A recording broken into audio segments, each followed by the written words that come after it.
ఇక ప్రతి రెవెన్యూ గ్రామానికో విఎల్ఓ, వివిధ శాఖల్లో పనిచేస్తున్న విఆర్ఓ, విఆర్ఎలకు అవకాశం.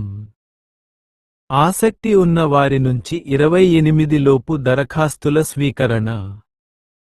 ఈనాడు, హైదరాబాద్ భూపరిపాలనలో సంస్కరణలకు తెరతీసిన రాష్ట్ర ప్రభుత్వం క్షేత్రస్థాయిలో రెవెన్యూ వ్యవస్థ బలోపేతంపై దృష్టి సారించింది.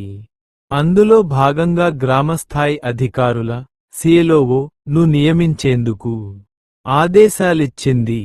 ప్రతి రెవెన్యూ గ్రామానికే పీపల్వాను నియమించనున్నట్లు సోమవారం భూపరిపాలన ప్రధాన కమిషనర్ నవీన్ మిత్తల్ అన్ని జిల్లాల కలెక్టర్లకు సర్క్యులర్ జారీ చేశారు.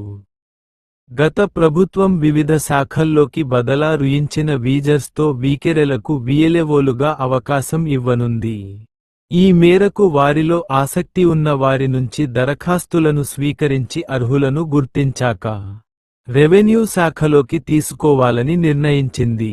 జిల్లాల స్థాయిలో వీరి గురించి సమాచారం సేకరించే బాధ్యతలను కలెక్టర్లకు అప్పగిలచింది. ఈ నెల 28వ తేదీలోపు ఈ ప్రక్రియను పూర్తి చేయాలంది. అనంతరం విధానపరమైన నిర్ణయం తీసుకోనుంది. రాష్ట్రంలో 10,954 రెవెన్యూ గ్రామాలు, రాష్ట్రంలో 10,564 కెవెన్యూ గ్రామాలు ఉన్నాయి.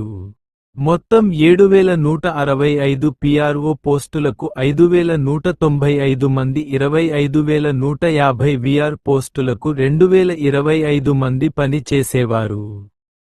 వీరిలో డిగ్రీ ఆపై ఇంటర్ 10వ తరగతి విద్యార్హతలున్న వారు అన్నారు. అయితే గత ప్రభుత్వం 2021లో విజన్ 302లో పిఆర్ వ్యవస్థ అయిన రద్దు చేసింది. వారందరినీ వివిధ శాఖలకు ఐదలాయించింది.